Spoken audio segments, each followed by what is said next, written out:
Victory is such a lonely word. Today we're talking about the Chariot, Wars and Rumors of Wars, released in 2009. We are Blenderstyle. Cheers, boys. Cheers. What happened? Did your CD skip? The Chariot is a band that I've been listening to ever since like the start of them because of the band Norma Jean. Josh Scogin is the original vocalist to Norma Jean, and that's how I got turned on to it. And what I really loved about it when I first heard it was the first album is recorded, I believe, in like one take. Really? And it's a very live setting, and it definitely sounds like that. I'm sure they like set it up like to record, Right. but it was one take and they did it, and I love it because it's so punk rock. It's like this is what we're doing, especially like the first thing that you're releasing. You know what I'm saying? So if you have a chance, check it out. That's kind of like the Slightly Stupid album we reviewed. Yeah, it is. It's all but in one this thing. is Way different music. Not even, it's like almost opposite. Yeah, these guys are not smoking weed. Right. No. It sounds like they might be, but So anyways, this is their third album, right? Yes, this is their third album, and the reason... Sorry, I'm long-winded. So, the reason why I wanted to pick this album, though, is because their third album, and I feel like this is, like, the most pummeling of the albums. Okay. And I felt like if you could, like, get through this, which it's a rad record, and there's a lot of things that maybe we'll talk about a bit, I wanted to see if you can get through the pummeling of, the Chariot. So, I was curious, like... So you as a fan recognize this as being like relentless and like difficult to listen to. You're like yes. You're describing it as pummeling, so it's like rough to get into. Yes, I would say that this is not for the faint of heart. It did take me a while. Mm-hmm. What genre is this? Hardcore, mathcore, metalcore? What is it's this? Like kind of a mix, huh? So I'm a fan of this band. So people have always tried to throw labels at this band, mathcore being one of them. Josh Scogin saying that mathcore doesn't make any... Josh Goggins doesn't think mathcore makes sense? Yeah, Josh Scogin doesn't think mathcore makes sense because of that would be like, like thought out and... But this is precise very mathcore feeling. It has like a very mathcore feel. Yes. But anyways, what I love about his description of it is heavy punk rock. Like he's like, it's punk, and it's all about the live experience more than the recordings. It's about the energy of what's going on, you know? And I kind of think he's kind of right. To me, this feels very punk, but I get the labels. I get the labels. It feels very punk, but it has like traces of hardcore for sure, and it has like the hints of mathcore in there. But like Dillinger, right? And then it also depends on what you said. Being more probably technical. Yeah. Right, and this is okay. This is very stop, very go. Yeah. There's off timing and stuff, but I would not say that it's very off timing. It's not like. I call it mathcore because what's interesting to me is it's like it doesn't sound like they suck at playing. Like some bands, their timing is weird. It's just because they can't. Like to be off time together requires some technique, like Dillinger does, or bands like that. Mm-hmm. And you're telling me these guys are like less thought out about it, and like the like weird timing bits. It's not improvised, right? They obviously practice. But this comes off very improvised.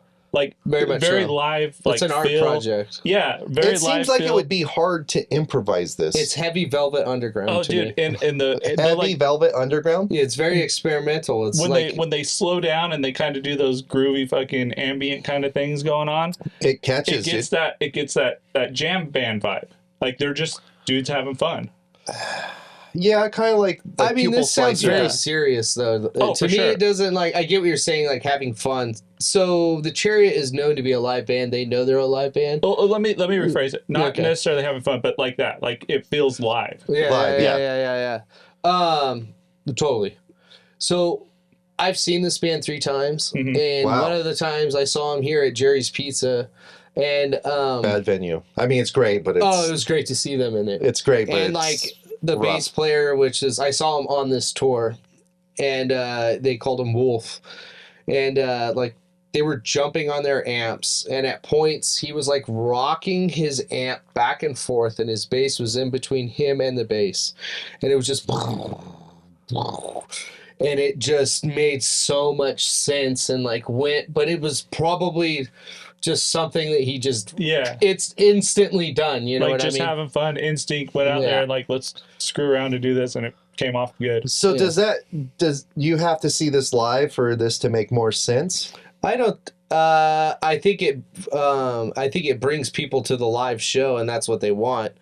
But no, I feel emotion in this. I feel, especially if you guys check out some of the other albums, like when this came out, his father Josh Scoggin's father had recently passed away, and he talks about like, this is kind of like one of the like darker kind of, you know what I mean, albums for him, which reading it, I don't know if you guys got into did you guys get into the lyrics at all? I didn't get into the lyrics. I read them, but I suck.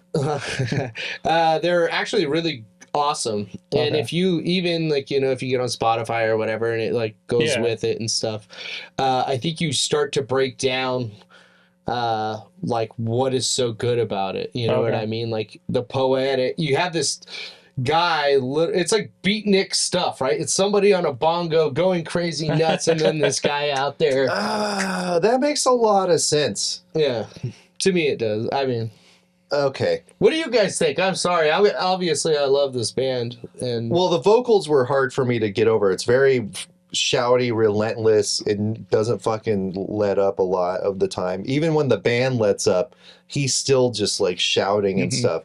It turned me off a little bit at first, but it did grow on me.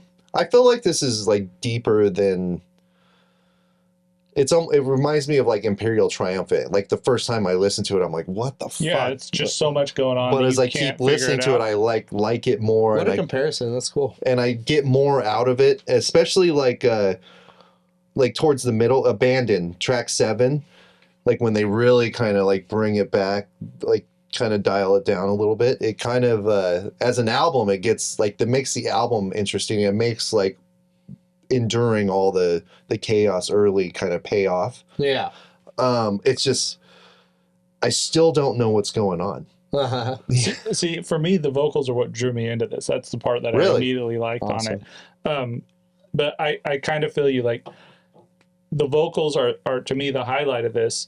The ambient parts are what kind of tie everything together and bring it all in when they slow it down and bring it back and like kind of show their musicianship, because there's so much going on during the heavier fast parts that you're kind of like blindsided and you don't know what's really going on.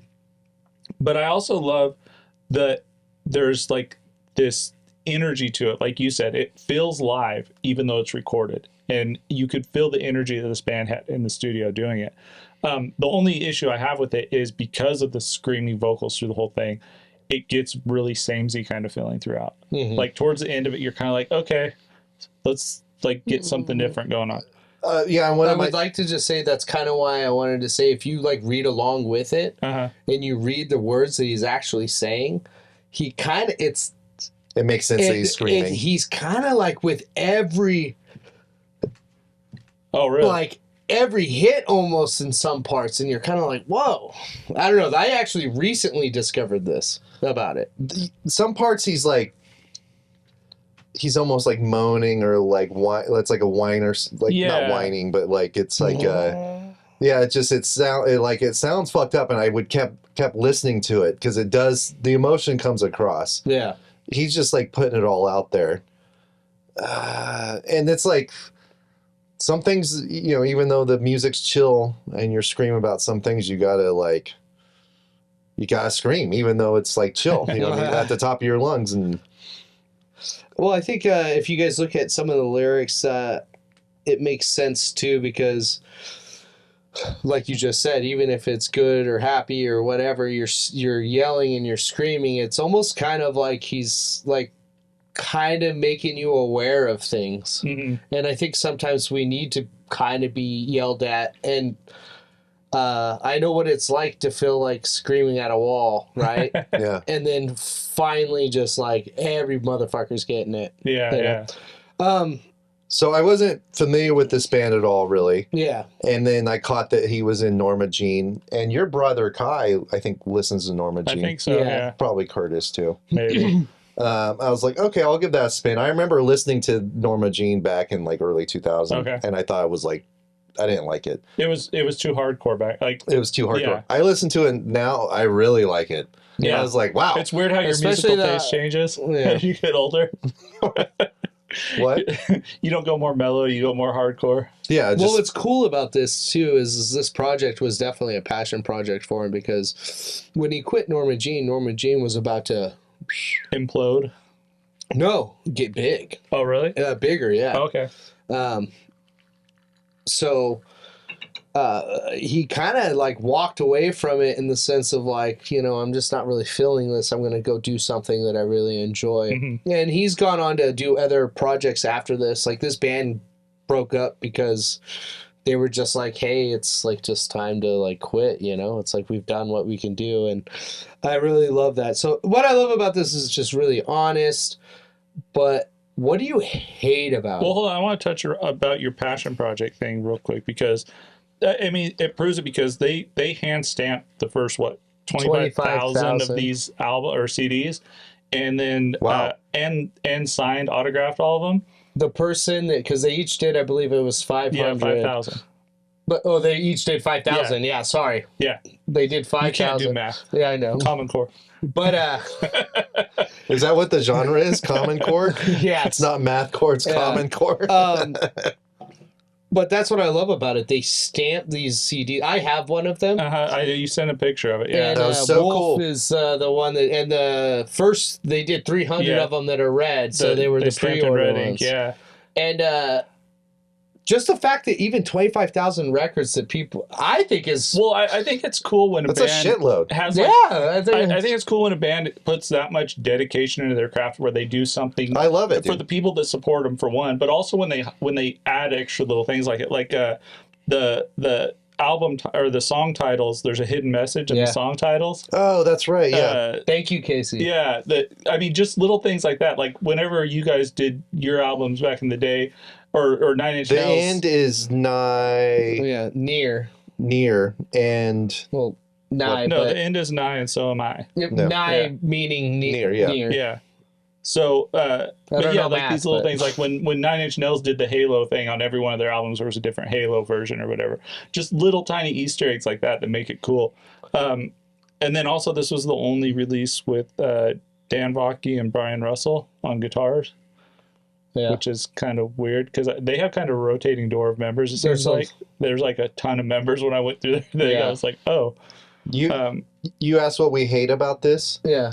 There's nothing I hate about it. I don't get it, I think. You know what I mean? I like that...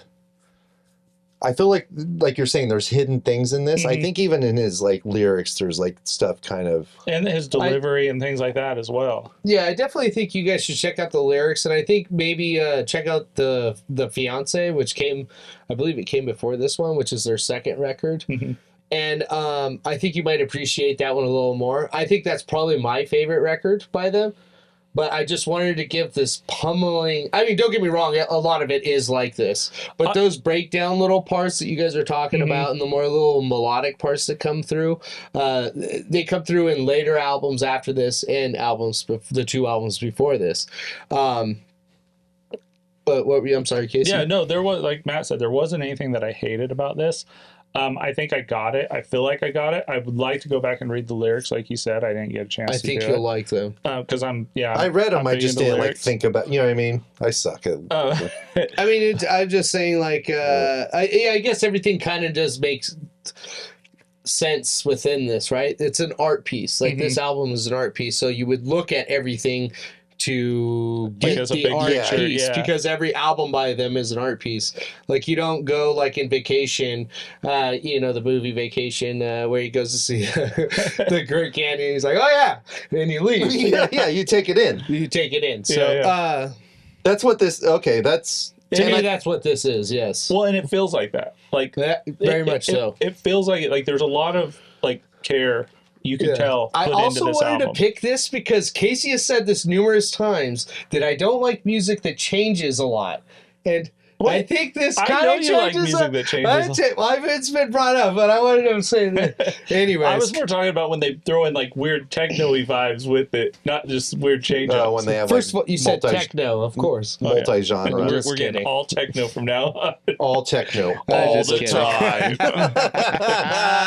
So, what would you guys rate this then? So, I gave it a 3.5. I really like this album. From the very first time I heard it, the first vocal kicked in, and I was like, "Oh, this is gonna suck." But then like it got through and I was like, I want to hear that again. There was something about it that just kind of drew me into it.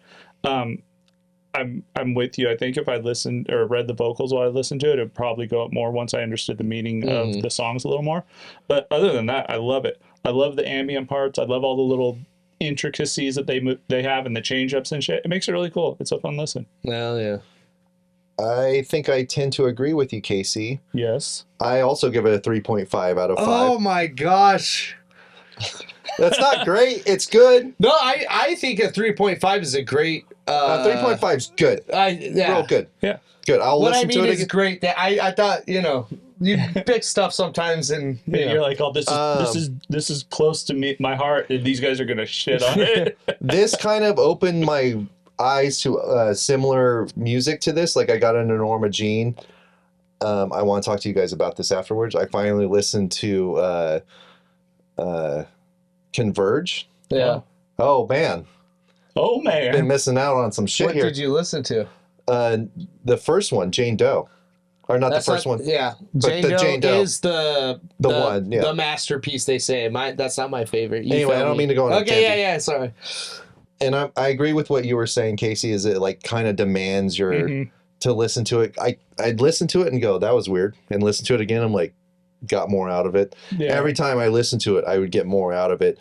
And I think I just need to like spend some time with it, like maybe years, you know what I mean? Yeah. I'll go back to this.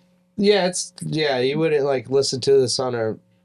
It's hard to just like, you can't force feed this to yourself. Well, this album requires you to give it just as much as attention as it's like dishing out to you. Like, and we had time with it, and I would listen to it and be like, and like kind of step away from it, and then listen to it again and be like, oh. And they, like even in my notes that I was writing, it would be like, I'd be like, fifth listen, I got this out of it. I'm like 5. I'm like getting new shit out of it. 5. Yeah, exactly. And so this will probably my respect for this will go up. I don't think it'll go down. But right now, 3.5 out of 5. Interesting album, Nathan. Your pick, The Chariot. Yeah. So I give this album 4.5. Nice. And I would probably give other records even a higher... from The Chariot? Yeah, from The Chariot. And Norma Jean also had some really good records, specifically their first LP with Josh Scogin. But I enjoy this record very much. I love The Chariot. And I just want to say that, like, whatever album you listen to, it won't compare to seeing them live. And if you were fortunate enough to see this band live, especially in a small venue, which most likely you saw them in a small venue, like, props to you, dude. We witnessed something. We are Blenderstyle. That was The Chariot. Wars and rumors of wars. Be kind to each other. We are. I have no more beer.